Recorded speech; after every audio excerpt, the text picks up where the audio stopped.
Bienvenidos a un programa más, en un espacio en el que hablamos de temas importantes de la seguridad social. En esta temporada de lluvias es muy común que brotes de enfermedades surjan y justamente por eso vamos a hablar de cómo prevenir estas enfermedades y qué podemos hacer desde casa y lo que realiza el ICS para prevenirlas. Con nosotros hoy un experto en prevención, el doctor Oscar Donis. Él es el jefe de la sección de epidemiología. Doctor, bienvenido. Muchas gracias. Hace un momento mencionaba que entra la temporada de lluvias y con esta muchísimos brotes de enfermedades surgen. Si nos pudiera contar un poco de esto, doctor. Bueno, durante esta época definitivamente los cambios climáticos tienen mucho que ver con que aparezcan o no determinadas enfermedades, ¿verdad? Pero yo creo que para verlo en un orden, básicamente hay tres tipos de grupos de enfermedades que son muy comunes, que se incrementen. No es que no existan, sino lo que va a haber es un incremento de esas enfermedades por el tema de cambios de temperatura, por el tema de la humedad, etcétera, etcétera. Y dentro de ellas tenemos el grupo de enfermedades gastrointestinales, el grupo de enfermedades respiratorias también, y las enfermedades causadas por zancudo, ¿no? Por la oportunidad que todo cambio climático y la presencia de las lluvias, el ambiente que les permite al zancudo poder reproducirse, y por eso el incremento de esas enfermedades causadas por zancudo, ¿verdad? Empecemos por estas últimas. Usted mencionaba que la temporada es propicia, digamos, para que incremente el número de este tipo de insectos y que también, por supuesto, se reporten muchísimas más enfermedades. Si nos pudiera contar un poco sobre estas enfermedades en específico y qué podemos hacer nosotros para prevenirlas. Ok, yo creo que es importante entender que las enfermedades más comunes transmitidas por zancudo pues van a ser tres enfermedades características, ¿no? El chikungunya, el Zika, pero el más peligroso que es el dengue, ¿verdad? Que ese automáticamente no hemos podido controlar aún esa enfermedad. Y pues, como decía, las tres dependen de la presencia del zancudo, que a la larga pues es el transmisor de la enfermedad. El tema aquí interesante es que si no hay zancudo, no hay enfermedad. Entonces, ese es el primer principio que creo que todos debemos de entender, y por lo tanto, pues todas las medidas de prevención que debemos de tener para que el zancudo no se reproduzca. ¿En qué consisten estas enfermedades? Pues básicamente son infecciones virales, ¿verdad? Y por el hecho de ser infecciones virales, pues hay una reacción del organismo a la presencia de ese virus que es el que transmite el zancudo. Y en la mayoría de las tres enfermedades, pues con algunas características muy propias, pero se presentan como enfermedades febriles, es decir, fiebres muy altas. Puede haber dolor de cuerpo, dolor de cabeza. En determinado momento puede haber hasta una reacción de la piel, ¿no? Ronchas, digamos, en la piel. El caso del dengue, que es más común, puede haber dolor de huesos, puede haber dolor en la parte posterior de los ojos, que es lo que la hace ser una enfermedad muy específica, digamos, en el tema del dengue, ¿verdad? Entonces, lo importante, como le digo aquí, es que la población conozca verdaderamente qué es lo que se tiene que hacer para prevenir estas enfermedades. Hablemos de la prevención entonces. ¿Qué acciones podemos tomar en casa, que es normalmente donde encontramos mayor cantidad de estos vectores? ¿Qué podemos hacer en casa para prevenirlos? Ok, si conocemos cómo se comporta el zancudo, podemos entender qué es lo que tenemos que hacer para prevenirlo. El zancudo básicamente se reproduce en agua, ¿verdad? Es decir, la hembra tiene la costumbre de poner los huevecillos en agua y ahí reproducirse. Por eso es que busca todo donde se acumula el agua, es decir, toneles de agua, pilas, llantas, muchas veces que están tiradas y tienden a acumular agua, botellas en donde se acumula el agua, hasta en las cáscaras en las tapitas o cáscaras de huevo puede acumularse agua. El zancudo es capaz de poner huevecillos ahí. Algo muy importante es que, aunque muchas veces el agua se seque de estos lugares, Se cree que los huevecillos del zancudo tienden a sobrevivir hasta un año después, cuando vuelve a llegarles agua. Entonces, esto es bien importante porque entonces la manera de prevenirlo es, primero, tener cuidado de tapar todos los depósitos de agua que tengamos, ¿verdad? Definitivamente sabemos que hay mucha población en el país que acumula agua, ¿no? Y ahora aprovecha el agua de lluvia para acumularla, y entonces es bien importante tenerlo bien tapado, pero que cada vez que se lo vacíen estos toneles o pilas, que los laven muy bien con un cepillo todas las paredes a modo de desprender los huevecillos que produce realmente el zancudo. Ese es el principio. Segundo es tratar de no acumular basura, ¿verdad? Es decir, toda aquella basura donde va a llegarle agua, como ya lo decíamos, llantas, botellas, cajas, etcétera, etcétera. Todo eso hay que deshacerse realmente de esa basura, porque es un medio de reproducción realmente del zancudo. En un momento los floreros pueden ser llenados con arena y humedecer la arena a modo de poder y llevarle, digamos, el agua a las plantas que podamos tener, en este caso, en dichos floreros, ¿verdad? La posibilidad también de utilizar mosquiteros en nuestras casas, ¿no? En ventanas, puertas, a modo de que el zancudo no pueda entrar. El zancudo tiene la característica que es diurno, se mueve más. La gente dice, me voy a cuidar porque en la noche es que se viene el zancudo. No, este zancudo productor de estas enfermedades tiende a moverse en el día, y entonces es cuando la gente más a veces se descuida, ¿no? Entonces es importante lo de los mosquiteros, usar si es necesario ropa larga, a modo que nos pueda proteger y evitar tener áreas donde el zancudo pueda picarnos. Si se puede usar un repelente para zancudos, pues es bueno. Básicamente la idea es evitar la reproducción de ese zancudo, ¿verdad? Y yo creo que hay que hacer un trabajo con los vecinos también, porque una cosa es que yo tenga mi casa limpia, pero que también el vecino no esté colaborando en ese sentido. Y el zancudo tiene la capacidad de volar hasta 200 metros, imagínense, de un lugar a otro. Entonces sí es importante que hay que hacer un trabajo en la comunidad también para la prevención del zancudo. Usted tocó un tema muy importante, y es no automedicarse para evitar justamente que esta enfermedad, digamos, se agrave. Doctor, ¿cuál es la importancia en estos casos en específico que usted mismo decía? De pronto me duele la cabeza y me puedo tomar una pastilla, pero no consumir medicamentos para, según yo, disminuir los síntomas cuando estoy seguramente, no estoy segura de la enfermedad que tengo. Claro. Sí, como lo dije al principio, es una enfermedad viral, y automáticamente las enfermedades virales no tienen un tratamiento específico, ¿ya? Nuestro organismo tiene la capacidad, nuestro sistema inmunológico tiene la capacidad de poder autolimitar la enfermedad. Nuestras defensas son capaces de poder defendernos contra esa enfermedad. Claro, hay un ciclo de la enfermedad, un periodo propiamente de la enfermedad en donde produce síntomas, y pues lo que se da es tratamiento para los síntomas, pero un tratamiento que en este caso es el médico el que tiene que definirlo.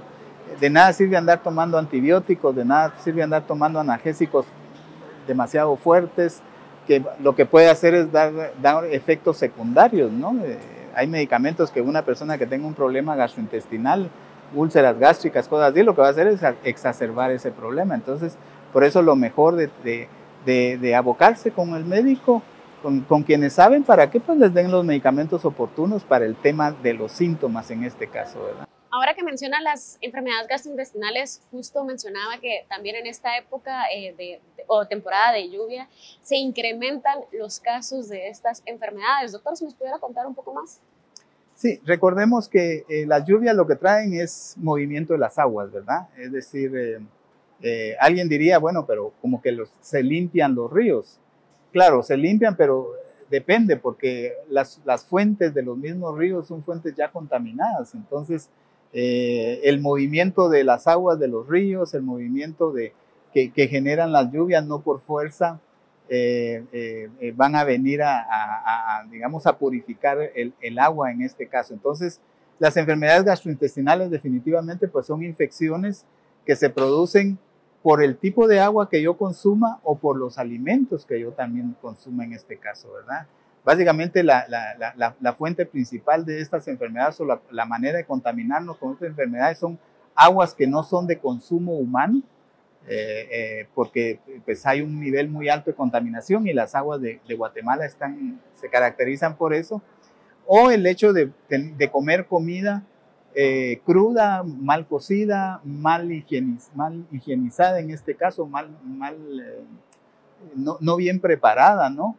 Y por el otro lado también el manipular los alimentos con las manos sucias, después de que yo salgo del baño, no lavarme las manos, o las señoras que muchas veces entre las comidas tienen que cambiarle el pañal a un bebé y no manejan muy bien todo eso, mucho menos el lavado de manos. Entonces, es bien importante tener claro que esas fuentes de información, de contaminación, son las que le tenemos que poner mucha atención, porque al igual que si no hay zancudo no hay dengue, pues en este caso si no hay alimentos contaminados, aguas contaminadas, manos sucias, pues no van a haber enfermedades gastrointestinales. Muchísimas gracias, doctor. Dos enfermedades importantes que tiene que tomar en cuenta a prevenir. Primero, las gastrointestinales, como el doctor ya lo decía, tener los cuidados mínimos para manipular la comida y de la misma forma manipular cualquier alimento que vaya a consumir, no solo nosotros, sino nuestra familia también. Y los cuidados mínimos para prevenir infecciones o prevenir las enfermedades que son transmitidas a través de los zancudos. Quédese con nosotros porque vamos a seguir platicando sobre las enfermedades que se producen o que brotan con la temporada de lluvias y por supuesto las acciones que el ICS realiza para prevenir y para mitigar estas enfermedades. En el próximo bloque seguiremos entonces hablando de esto. Continuamos.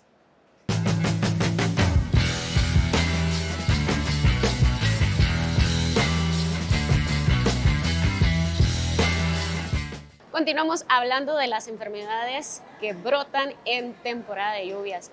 En el bloque anterior hablábamos sobre las gastrointestinales y sobre las que son provocadas por los zancudos y por supuesto sobre los cuidados que hay que tener en casa. Nos acompaña un experto en prevención, el doctor Oscar Donis. Bienvenido nuevamente, doctor. Continuamos hablando entonces sobre las enfermedades que brotan, digamos, en temporada de lluvia y me gustaría que profundizáramos un poco en las enfermedades respiratorias que incrementan los casos en temporada de lluvia. Doctor, ¿se nos pudiera contar un poco más? Sí, al igual que nuestro sistema gastrointestinal, o sea, así como se ve afectado por los problemas infecciosos, también nuestro sistema respiratorio puede estar afectado durante esta época, ¿no? Recordemos que la mayoría de las infecciones respiratorias son virales también y los virus tienden a adaptarse mucho a estos cambios climáticos, ¿no? El cambio del frío, del calor al frío, muchas veces los aprovechan los virus para poder hacer ese trabajo de reproducirse. Y no solo de reproducirse en sí, sino de andarse diseminando de persona en persona, ¿no? La humedad es otro factor que les ayuda también a los virus y que con la época de lluvia, pues por lo regular es bastante alta la humedad que mantenemos. Entonces, definitivamente las infecciones respiratorias ya no son exclusivas de las épocas de fin de año como a veces pensábamos, ¿verdad? Que era época de mucho frío y que por eso las encontrábamos más seguido. No, ahora se han adaptado mucho los virus a ambientes más tropicales y en un momento a ambientes bastante cálidos también. Pues las infecciones respiratorias, básicamente las que conocemos son el resfriado común, los problemas alérgicos como las rinitis, podemos llegar hasta enfermedades muy agudas, a enfermedades más graves también como son las neumonías o las bronconeumonías, sobre todo en los niños, ¿verdad? Que es el grupo más afectado en este caso. Se caracterizan pues en la mayoría de ellos por problemas puramente respiratorios. Puede haber desde una secreción nasal leve con un poquito de fiebre, un incremento de fiebre, hasta infecciones un poquito más graves, como pueden ser fiebres muy altas. En el caso de los niños, ahorita hay un virus que está causando fiebres bastante altas y que básicamente son como 2 o 3 días que el niño pasa con mucha fiebre. Puede haber también, cuando hablamos ya de una enfermedad un poquito más grave, puede haber un problema de dificultad para respirar. El niño va a tener va a tener que hacer un poco más de esfuerzo para poder respirar. Puede haber tos. La tos puede producir mucha secreción, flemas. Entonces hay que identificar cuáles son realmente los signos de peligro de las enfermedades. Es decir, que las personas sepan en qué momento también tienen que buscar, al igual que las enfermedades transmitidas por zancudo, al igual que las gastrointestinales, también las respiratorias, hay que encontrar cuáles son los síntomas de peligro, ¿verdad? Identificarlos. Las madres están muy bien conocedoras de ese aspecto. Las fiebres muy altas, fiebres pasadas de 38 grados, ya son fiebres peligrosas. La tos que el niño puede tener, la tos que lo ahoga, la dificultad para respirar, cuando el niño está haciendo esfuerzo y se nota en sus costillitas, por ejemplo, que el niño hace un esfuerzo por respirar, son signos que la madre puede ver y decir, necesito buscar ayuda porque yo entiendo que mi hijo está pasando de una enfermedad aguda respiratoria a una enfermedad grave en este caso. Creo que hemos aprendido mucho con el tema de la pandemia, realmente lo que es una enfermedad aguda, lo que es una enfermedad moderada, una enfermedad grave. Estas enfermedades respiratorias no les quita nada el COVID, son bastante parecidas, ¿no? Podemos tener un cuadro simple, sencillo de una infección hacia un cuadro mucho más grave que en un momento puede llegar a requerir también hospitalización, ¿no? Y que si no se atiende en el momento, pues puede también causar la muerte, en este caso los niños sobre todo, o personas adultas con algunos factores de riesgo. Y qué bueno que toca este tema de buscar ayuda a tiempo e identificar qué síntomas de pronto, llamémoslo coloquialmente, ya no lo puedo manejar en casa y es necesario que un profesional lo haga. Porque me gustaría que profundizáramos en el trabajo que realiza el ICS para atender estos casos de niños, como usted mencionaba, que pues últimamente han incrementado demasiado, y de la misma forma adultos que van a las unidades a buscar atención. Doctor, si me pudiera comentar entonces cuál es el trabajo que está realizando el ICS, especialmente en esta temporada que ya vimos, incrementan estos casos y son de suma atención para las unidades del ICS. Bueno, el Seguro Social, para empezar, todas sus unidades médicas, digamos, se ponen en apresto, le llamamos nosotros, o se ponen en atención especial, sabiendo cabalmente de que es una época en donde va a haber una mayor demanda, no solo de las enfermedades gastrointestinales, respiratorias, sino también las enfermedades transmitidas por el zancudo, ¿no? Entonces, todas nuestras unidades están preparadas. Las que tienen emergencia, pues definitivamente están listas, están dispuestas realmente para atender cualquier emergencia que se dé en cualquier momento. De ser necesario, pues están las unidades de hospitalización, donde a la hora de un paciente ya con síntomas graves, pues definitivamente ingresarlos. Y pues empieza por tener los servicios habilitados para poder atender a la gente y de igual manera dotarse de todo el medicamento, digamos, o todos los recursos que se requieren realmente para poder atender la posible demanda que realmente se tenga de estas enfermedades. Por el otro lado, siempre se sacan alertas, le llamamos nosotros, en donde más se dan como las instrucciones más precisas a las unidades médicas de qué tienen que realmente hacer. La idea es que se aproveche los espacios en los que las madres llegan o cualquier medio que se tenga como estos medios para hacer una promoción de todo el componente preventivo de cada una de estas enfermedades que un poco las estuvimos mencionando, ¿no? Entonces también el Seguro Social tiene, aparte de las alertas que están enfocadas a hacer un trabajo de promoción y de prevención educativo, digamos, para las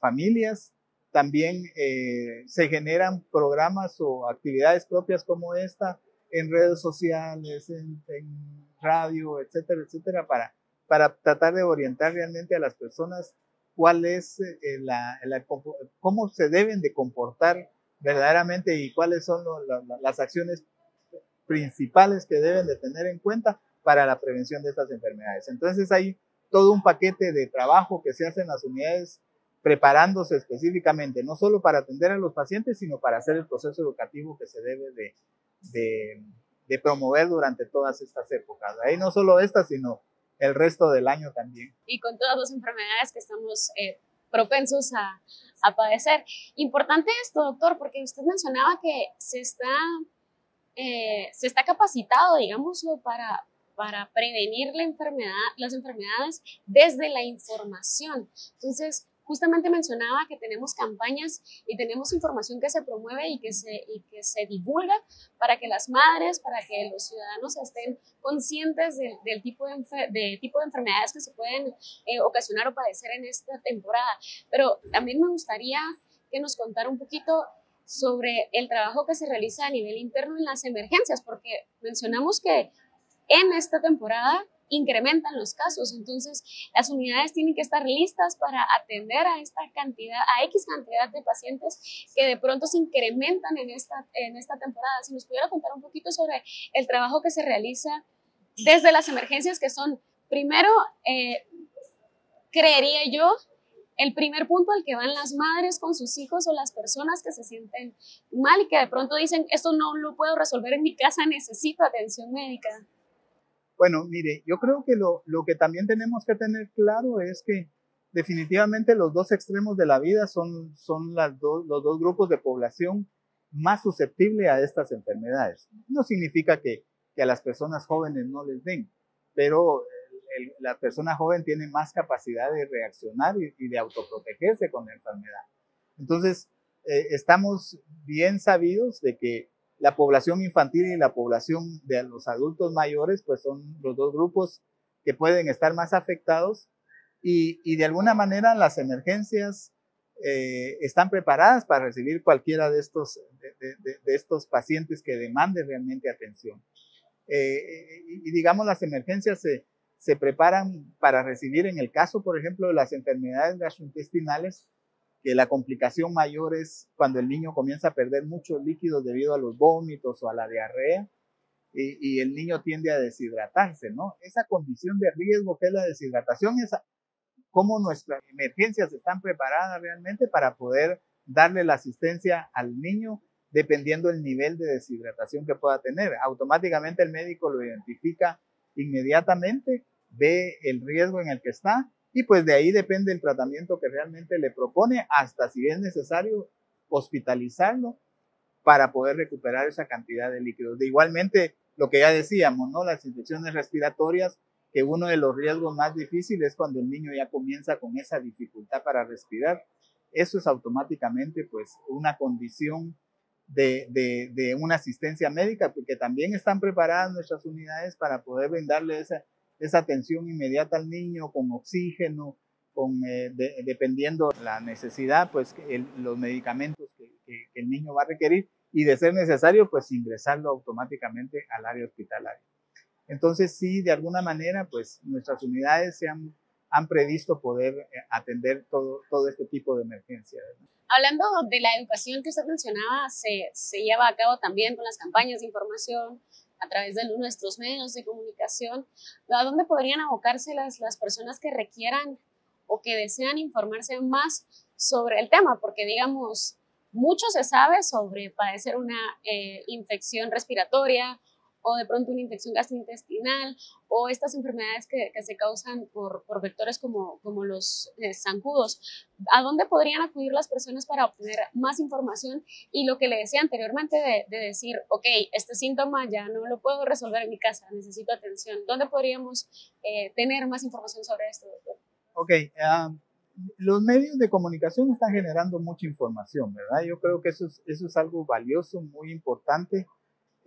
Las unidades del Seguro Social, de alguna manera, sobre todo en aquellas unidades de mucha demanda de atención, pues existen en algún momento recurso personal específico que orienta a las personas.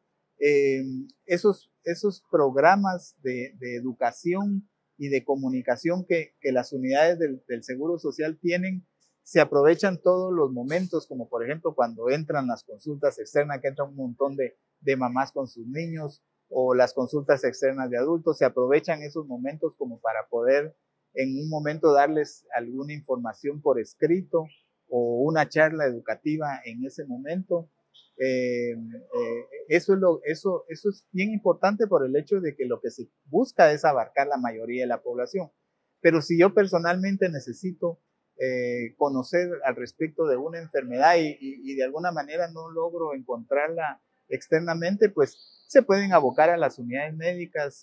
Hay personas específicamente en las unidades que los pueden orientar y con información que en determinado momento se los pueden dar también por escrito, y pues ser un instrumento que use la familia para poderse enterar y conocer un poquito más de este tipo de enfermedades.